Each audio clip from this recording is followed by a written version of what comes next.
ለምሳሌ ወልድ አስታረቀን። አስታራቂ መታረቂያ ታራቂ ነው ራሱ። ይሄንን ያዘው በደንብ። አስታራቂ ማለት መስዋዕት። ለምሳሌ የብሉይ ኪዳን መታረቂያችን መስዋዕቱ ነው። አስታራቂ ስንለው መስዋዕት ሆነልን ነው ዋናው ሐሳብ። መታረቂያ ስንለው ደግሞ በእግዚአብሔር ፊት የታየልን በእግዚአብሔር ፊት የቀረበልን ሰው ነው። አሁን ለምሳሌ አንድ ሐሳብ አለ። ለምሳሌ በሰው ላይ ዘላለማዊ ሞት ተፈርዷል አልተፈረደም? ተፈርዷል። ዘላለማዊ ምህረት ያስፈልገዋል አያስፈልገውም? ዘላለማዊ ፍርድ የፈረደ እግዚአብሔር ነው አይደል? ዘላለማዊ ምህረት ማድረግ የሚችለውስ ማን ነው? እግዚአብሔር። ምህረት የሚደረግለት ሰው። በቃ ሶስት ነገር አለ ማለት ነው። ስለዚህ እናያዛቸው እነዚህ ነው። በበላ ቀን ትሞታለህ የተባለ ማን ነው? የሰው ልጅ። ካሳ ማቅረብ ያለበት ማን ነው? የሰው ልጅ፣ ሰው። ስለዚህ ሰው ደግሞ ካሳ ማቅረብ ይችላል አይችልም? ካልቻለ፣ ስለዚህ ሰው ካልቻለ ካሳው መቅረብ ያለበት በማን ወገን? በሰው ወገን። በሰው ወገን ማን ያቅርብ? መላክ አይችልም። ሰው ደግሞ ራሱ እግዚአብሔር ነው። በዚያም ላይ ቅድስና የለውም። ትሞታለህ የተባለ ሰው ስለሆነ መስዋዕት ማቅረብ ያለበት ሞትን ማሸነፍ የሚችል ነው ይላል። ትሞታለህ የተባለ ሰው ነው። ትሞታለህ በተባለበት መሞት አለበት። ሞቶ ግን ህይወት መስጠት አለ። ስለዚህ እንደ ሰውነቱ ቤዛነት የሚባለው እንደ ሰውነቱ ምን ሆነ? መስዋዕት ሆነ። ያ ምን ሆነ? መታረቂያ ሆነን። ከማን ጋር? ከራሱ ጋር። እግዚአብሔር ይስጥልኝ። ብቻ መልሱ እሱ ብቻ ነው። ለምን ከራሱ ጋር አልነው? ለምሳሌ እሺ አሁን ተጣላን እኛ እንበለው ነው እንግዲህ። ከተጣላን ችግር ነው ለሚዲያ ሁሉ ማለት ነው። ተጣላን። ስንታረቅ ልባችን ነው የሚታረቅ፣ ቃላችን ነው የሚታረቅ፣ ህይወታችን ነው የሚታረቅ። በቃላችን ነው እርቆ። ቃል ሲታረቀን ማን ታረቀን? ልባችንም ህይወታችን። ስለዚህ ወልድ ሲታረቀን ማን ታረቀን? ስለዚህ ከአባቱ ጋር አስታረቀን ማለት ታረቀን። ወልድ የማን ቃል ስለሆነ? የአብ ቃል ስለሆነ። ወልድ ማን ስለሆነ? እግዚአብሔር ስለሆነ። ወልድ ሲታረቀን አብ ታረቀን። ለዚህ ነው ወልድ ነፃ ካወጣችሁ ነፃ ወጣችኋል አለ። ወልድ ማን ስለሆነ ነው? እግዚአብሔር ስለሆነ። ወልድ ከአባቱ ጋር አስታረቀን ስንል የአብ የወልድ የመንፈስ ቅዱስ አንዲት ስልጣን ስላለቻቸው የአብ ስልጣን የማን ስልጣን ነው? የወልድ። የአብ ስልጣን የወልድ ስልጣን ከሆነ ወልድ ነፃ ሲያወጣን ማን ነፃ ወጣን? አብ። ወልድ ነፃ ሲያወጣን ማን ነፃ ወጣን? መንፈስ ቅዱስ። ስለዚህ ምንድነው አስታረቀን የሚለው? ራሱን መስዋዕት አድርጎ እንደውም እኮ ይላል ዘአረገ ለአቡሁ ርእሶ ዕጣነ ወመስዋዕተ ስሙረ። በቃ ይሄ ነው ክርስቶስ ካህን ነው ስንል ይሄን ነው የምናውቀው። በአማርኛ ሲተረጎም ለምሳሌ ይሄ ቃሉ ማለት ነው። ቃሉ ሊተረጉመው ነው። ቀሲስ ማን ችሎት አሉ እንበል ካህን ናቸው። የሚያቀርቡት ማን ነው? ክርስቶስን ነው። የሚያሳርግ ማን ነው? ራሱ ነው። መስዋዕቱ ማን ነው? የሚቀበል ራሱ ነው። የዛሬዎቹ ካህናትም ራሳችንን አንሰዋ፣ ራሱን የሰዋ አልነው። እንደዛ ይረገላቡ ርዕሶ ዕጣነ ወመስዋዕተ ስሙረ። ራሱን የሰዋ ያንን የሰዋውን የራሱን ስጋ ለአባቱ የተወደደ መስዋዕት አድርጎ ያቀረበ። ከዛ በኋላ የተወደደ መስዋዕት አድርጎ ካቀረበ በኋላ ደግሞ ምን አለ? ድነት የሰጠ ደግሞ ራሱ ነው። ለምን? እሱ ሲያድነን አብ ወልድ መንፈስ ቅዱስ አዳኑን እንላለን። ስለዚህ ባጭር ቃል የዛሬ ካህናት የሚያቀርቡት ክርስቶስን ነው። መስዋዕቱ ክርስቶስ ነው። የሚያሳርገው ራሱ ነው።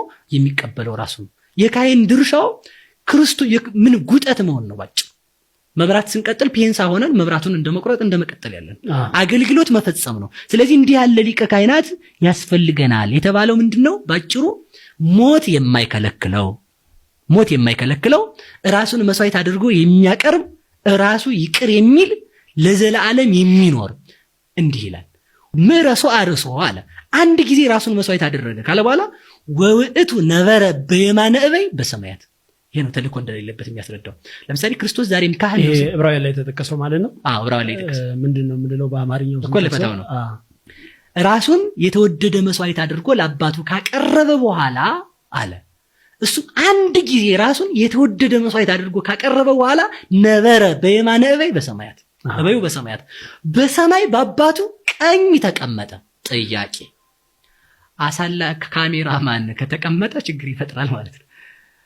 ጠላ አሳላፊ ካለ አሳላፊ ቆመ ማለት ስራ አለ ማለት ነው። ተቀመጠ ካልክ ምንን ያስረዳል? ቅዱስ ዮሐንስ አፈወርቅ እስመ ብሂለ ነቢር ያእም ሀበዘ ተልኮ። ተቀመጠ ማለት ተልኮ እንደሌለበት ያስረዳል። ጥያቄ ምን ጠይቃቸው? እግዚአብሔር ቆመ አይደል? እግዚአብሔር ከቆመ መቀመጫ አለው የለውም። እግዚአብሔር ተቀመጠ ካል መቀመጫ አለ የለውም።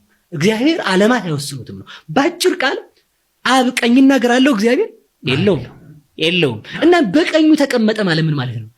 እስመ ብሂለ ነቢር ያእምር ሀበ ዘይተልእኮ ክርስቶስ ራሱን አንድ ጊዜ መስዋዕት አድርጎ በአባቱ ቀኝ ተቀመጠ ማለት የአባቱ ቀኝ የተባለው ቀኝ አንደኛው ስለ ሥጋ እንግድነት ነው ቦታ የተጠራው።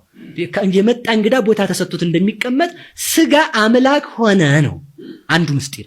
ሁለተኛው ምስጢር ደግሞ የአባቱ ቀኝ የተባለው ለሥጋ ነው። አሁንም አብ የወለደውን ድንግል በሥጋ ስትወልደው ምን አለ? አምጣ ይቤላ አብ ለድንግል አምጣኔ አምጣንኪ አዝማኔ አዝማንኪ። አብ ድንግልን አላት ዘመኔ ዘመንሽ ልኬ ልክሽ ልጅሽ ልጄ ነው አላት። እኔ ወለድኩት አንቺም ታቀፍሽው።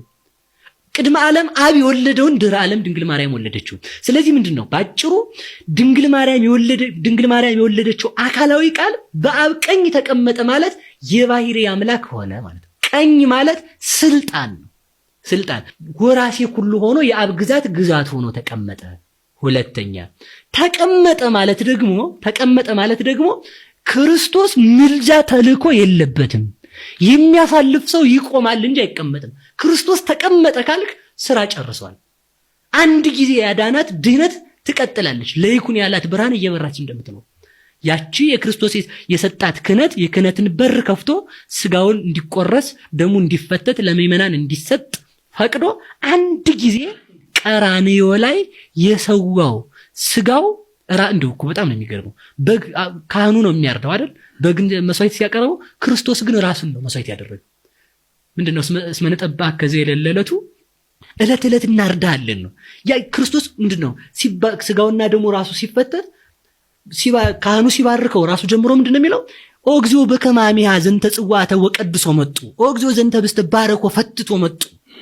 ይህን ሥጋህን እንደ ዕለተ ዓርቡ ሥጋህ አድርገው ነው የሚለው። ስለዚህ ዛሬ የሚፈተተው ሥጋ የማን ሥጋ ነው ማለት ነው? የክርስቶስ ነው። ስለዚህ አንድ ጊዜ የከፈላት ቤዛነት እስከ ዕለተ ምጽአት ትቀጥላለች።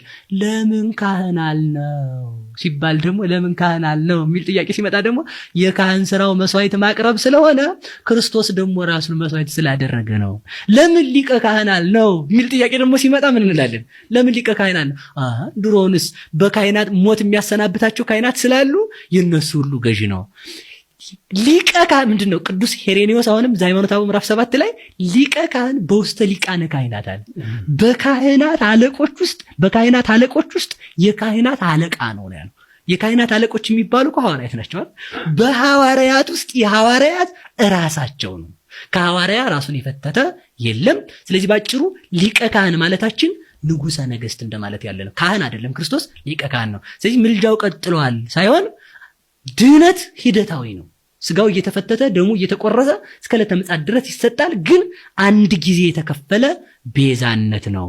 ስለዚህ በራሱ መድኃኒትነት አንድ እናያዝ መስዋዕት ሥጋውና ደሙ የራሱ ካህን የራሱን ሥጋውና ደሙ ያቀረበ መስዋዕት አሳራጊ በስልጣኑ ለአባቱ የተወደደ መስዋዕት አድርጎ ያቀረበ መስዋዕት ተቀባይ ከአባቱ ጋር የራሱን ሥጋና ደም መስዋዕት አድርጎ የተቀበለ ከዚያ በኋላ የመጨረሻው ድህነት የሰጠ ራሱ